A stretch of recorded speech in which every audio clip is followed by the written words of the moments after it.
Le suspense est à son comble, nous allons maintenant découvrir le lauréat d'or de cette ultime catégorie qui n'est autre que le Grand Prix EFI de l'année, vous l'avez compris. Il s'agit en l'occurrence du cas Don't Call Me, imaginé par l'agence Buzzman pour la marque Jennifer. Je vous laisse voir ou revoir ce film qui n'est autre que la partie immergée de l'iceberg avant de découvrir l'étendue du dispositif et de ses résultats avec les lauréats qui me rejoignent en plateau.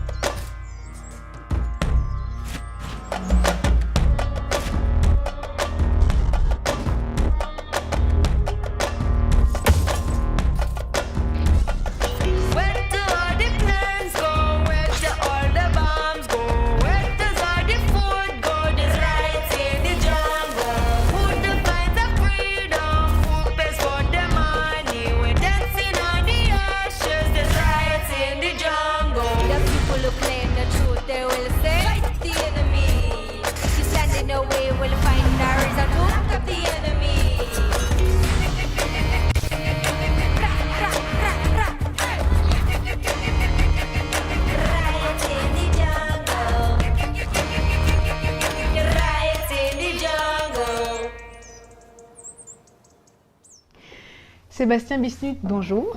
Bonjour. Vous êtes président de Jennifer et en face de vous, Georges Mohamed Cherif. Bonjour. Bonjour. Vous êtes président et directeur de création de l'agence Buzzman. Félicitations à vous deux pour ce Grand Prix d'abord. Donc le film qu'on vient de voir n'est pas du tout la partie immergée de l'iceberg, mais plutôt la partie émergée, puisque tout ça avait commencé bien en amont avec une phase de teasing qui avait embarqué les influenceurs pour justement créer un petit peu de bruit autour de ce hashtag zéro étiquette. On peut peut-être partir de là et de cette idée. L'idée de ce hashtag, Georges, c'était quoi? C'est pas vraiment partie du hashtag pour être totalement honnête, c'est plutôt de changer le nom de la marque. Je pense que le tour de force de cette campagne, c'est d'avoir réussi à vendre, ou plus exactement que ce monsieur achète l'idée de changer sa marque de Jennifer à Don't Call Me Jennifer. Jennifer, le prénom avait, on va dire, des tendances pas très intéressantes pour les gens. Enfin, il avait une connotation pas très intéressante, plus exactement. Et donc nous, on est arrivé avec cette idée de dire on va changer le nom de la marque, on va changer les vitrines. Et du coup, on s'est dit, on va associer Don't Call Me Jennifer à zéro étiquette, c'est-à-dire on va arrêter d'avoir des idées préconçues sur la marque, sur les gens, sur les femmes, etc. etc. Sur les stéréotypes en particulier, j'imagine quand même que Sébastien, ce n'était pas forcément le brief de départ, c'est-à-dire que vous n'êtes pas arrivé en disant « Georges, est-ce que ce serait possible de changer le nom de la marque ?» Bon, il faut savoir d'abord que je fais des briefs très précis, étant un professionnel des agences de com. Non, pas vraiment. En fait, moi, je viens pas... Enfin, dans mon histoire, j'ai pas beaucoup utilisé ni les médias ni les agences de com dans mes anciens métiers. Et je me suis retrouvé, donc j'ai toujours été dans le retail, et les retailers physiques ne communiquent pas beaucoup via les médias, puisque leurs médias, c'est leurs magasins, c'est leurs produits, c'est leurs collections, c'est les trafics en centres commerciaux, etc. Et j'ai repris cette marque, et je me suis tout de suite dit, bon, la marque, vu ses chiffres, c'était une marque qui était en difficulté, on s'est dit, on a quand même un sujet d'image, de marque, de branding, etc. Et donc, via un ami en commun, j'ai rencontré Georges, je lui ai expliqué mon histoire, j'ai expliqué que j'avais repris cette boîte avec des investisseurs, que machin, qu'on y croyait à mort, qu'on allait faire ci, qu'on allait cartonner ici. Et là, il m'a regardé, il m'a dit, waouh, putain, à ta place, j'aurais pas investi. Ça a été sa première remarque. J'ai trouvé que c'était un gros challenge, pas pour moi, mais pour lui surtout. Ouais. Voilà. Et au final, on a fité, on en a rigolé, et il m'a dit, ok, je prends le challenge. Il a pris le challenge, et effectivement, il n'y avait pas de brief. Pour être honnête, il n'y avait aucun brief. Il y avait juste, on a un problème, la marque, elle est en perte de vitesse, en perte de part de marché. Il faut trouver... il y avait un objectif. Il y avait un objectif, c'est... sortir de la merde. Voilà. Au moins, c'était non, mais il y avait un objectif, c'est de réexister, de relancer, de faire revivre cette marque. Ouais. Cette marque qui était en grande difficulté, puisqu'elle avait perdu une grosse partie de son chiffre d'affaires, elle avait perdu des parts de marché, et tous ces entrants tels que le groupe Inditex, Primark, H&M, etc., une concurrence très très forte, alors que c'était une marque qui était leader sur son marché il y a 15 ans. D'accord. Et à partir de là, Sébastien disait justement que dans le retail, il y a aussi un média qui est assez intéressant, qui est le magasin en soi. Oui. On a parlé tout au long de ce palmarès de l'activation de tous les points de contact. Comment est-ce que vous avez déroulé l'idée? Alors, la première idée quand tu changes de nom de marque, déjà, c'est de changer les vitrines. D'accord. Bon, donc déjà, avant de présenter un client en lui disant on va appeler ta marque Don't Call Me Jennifer et plus Jennifer, tu dis que tu prends quand même un risque de te faire bouler. Et en fait, en l'occurrence, il a trouvé ça super. Ouais. Et en fait, on a lancé l'idée en taguant les magasins Jennifer, en gros comme s'il y avait eu du vandalisme. Voilà, exactement. En reprenant tous les stéréotypes. Tous les stéréotypes qui étaient collés à la marque. Voilà, Kaira, tout genre de... Il y avait Cagole, gamine, chelou, bonhomme. Donc on a tagué ça, ça a créé effectivement un coup de projecteur à la marque en disant tiens, pourquoi les magasins se font taguer comme ça. On a créé notre propre insulte en fait. Ouais. Et en fait, juste derrière, ensuite, on a fait participer les influenceuses et tout ça, qui ont, elles aussi, dit, voilà, moi, vous me voyez comme ça, sur les réseaux sociaux, il faudra que vous arrêtiez tous d'avoir ce genre d'idées préconçues, parce que malheureusement, aujourd'hui, les adolescentes et les jeunes filles souffrent de ça.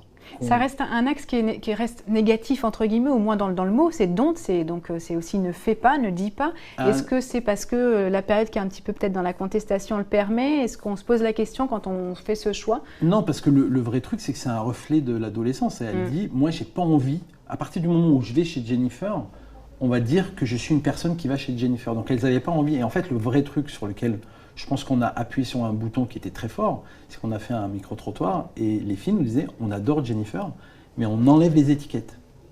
D'accord. On n'aime pas que les gens sachent que ça vient de chez Jennifer. Enfin, elles n'adorent pas, elles disent on achète de temps en temps, et quand on achète, on arrache les étiquettes. Maintenant, elles adorent, avant, un peu moins. Les étiquettes. C'est ça qui était hyper intéressant. Et je pense que le vrai truc, c'est qu'on leur a dit un truc qui est très dur à acheter en tant que client, c'est de dire, votre marque, on va la changer. Et surtout, on dit un truc négatif, comme tu le soulignes, c'est-à-dire, don't call me Jennifer, c'est surtout pas, m'appelle pas comme ça. Et c'est aussi faire de sa faiblesse sa plus grande force. Exactement. Et quand on fait bande de bolos sur les magasins, les filles qui regardent ça, elles se disent ah tiens, ils disent un peu ce que je pense. Donc il y a un truc très empathique finalement. Il y a un truc très empathique et finalement un truc qui semble très audacieux finit par être un truc où on dit bah ouais en fait c'est ça qu'il fallait faire. Et d'ailleurs les résultats aujourd'hui sont, enfin c'est terrible parce que je suis très surpris d'avoir le Grand Prix FI avec cette marque et en même temps de façon assez normale, c'est aussi logique parce que c'est un tour de force d'une marque qui était à la dérive et qui aujourd'hui fait des pourcentages de croissance qui sont complètement indécents. De marché, On a vu justement un petit peu dans le cours de cette soirée qu'il y avait l'impact de la création. En l'occurrence, on a vu un film avant de vous retrouver qui a une exécution qui est vraiment extrêmement léchée, applaudie par tous et notamment les jurys de créatifs aussi. Et on a d'un autre côté une activation sur tous les points, y compris les vitrines, qui est très très forte et les communautés qui sont très embarquées avec une stratégie d'influence très, très fine. C'est vraiment l'alliance des deux qui fait au final le résultat d'aujourd'hui? Mais donc pour reprendre juste sur l'histoire, en fait, ce qui a été très fort, c'est de dire on ne m'appelle plus Jennifer. Il faut savoir que le fondateur de cette boîte, sa fille s'appelait Jennifer. Donc allez lui dire écoute. Il a adoré comme je lui ai dit. Donc il a réinvesti, il a participé à la nouvelle histoire de Jennifer et c'était génial. Et quand je lui ai dit écoute, on va dire don't call me Jennifer, vous imaginez sa réaction. Il a été très intelligent parce qu'il m'a dit je n'appellerai plus ma fille Jennifer, je l'appellerai Chérie. Je trouvais ça très intelligent. Mais tous les gens à qui je racontais cette histoire autour de moi dans le retail, des gens qui dirigeaient d'autres boîtes pour qui j'ai beaucoup de respect, m'ont dit mais tu es en train d'insulter ta marque. C'est-à-dire que de façon comme ça, en première réaction, les gens ne comprenaient pas, parce qu'en général, les gens aiment leur marque, la défendent, font hyper attention quand ils changent leur logo. Là, on dit non, on n'assume pas, on change notre marque. De toute façon, c'est un héritage, on n'a pas choisi le nom, on s'en fout. Et même mieux, si tu veux, on va pré-découper les étiquettes et tu peux les arracher toi-même parce qu'au final, on ne vend pas, on n'est ni Hermès ni Louis Vuitton. Il faut être humble, on ne vend pas une marque, on vend un produit. On vend un produit qui a du style à un prix accessible. On ne vend pas une marque, donc on revient dans l'humilité de ce que doit être un distributeur mass market. Ça, c'est le premier tour de force. Donc j'ai adoré. Et évidemment, et en plus pour moi qui reprenais cette boîte, ça me permettait de me la réapproprier. Et cet héritage de l'adapter. Pardon, parce que vous en parliez, je vous interromps, parce qu'il faut quand même parler un petit peu des chiffres. Vous avez 600 000 abonnés supplémentaires sur Instagram, plus 10% d'acheteuses. Plus, on a démarré à 300 000, on est à 1,3 million. Vous avez gagné à l'époque, voilà, 10% d'acheteuses, 9,5% de fréquence d'achat, et si on parle de part de marché, on est à plus 17% en volume, plus 13%. en valeur. Et 5 points de part de marché de plus sur les 10-15 ans, ce qui est assez considérable. C'est-à-dire qu'on a sur 15 votre points de part de objectif, marché aujourd'hui sur les 10-15 ans. Sur votre cible première. Sur ce succès d'efficacité, et ce que vous me dites là aujourd'hui, est-ce qu'on peut se dire que c'est aussi parce qu'à un moment donné, la marque, vous avez fait de votre marque le principal média et que vous avez travaillé, vous, chez Buzzman, sur ce principe. C'est clair que c'est pas une campagne, en fait. Enfin, tu vois, c'est pas le film ou les annonces qu'on a faites c'est le truc intégré, mais qui vient de la marque. C'est-à-dire que ce changement de nom, Radical. il a même été, et je pense que ça aussi, il faut le souligner, à l'interne, il faut imaginer que les gens bossaient chez Jennifer, ils n'avaient pas envie de dire qu'ils bossaient chez Jennifer. Donc eux-mêmes, ça s'applique à eux, Don't Call Me Jennifer. C'est-à-dire que, je me rappelle, tu m'avais envoyé une photo, il y a des vendeuses qui se sont tatouées Don't Call Me Jennifer. Enfin, ils se sont fait tatouer Éphémère, quand même, le stéréotype. Oui, le stéréotype. Non, pas éphémère. Non, le stéréotype gamine, barré. Mais justement, je te coupe parce que j'ai pas fini ce que j'allais dire. Je parlais de la marque. Non, mais parce qu'on arrive au bout de notre temps. Mais c'est hyper important. Au-dessus de la marque, il y a cette valeur. Et c'est ça qui a fait le fait qu'on a explosé. C'est pas que le Don't Call Me, c'est le fait qu'avec Don't Call Me, on a accompagné ça du zéro étiquette, d'une valeur sociétale.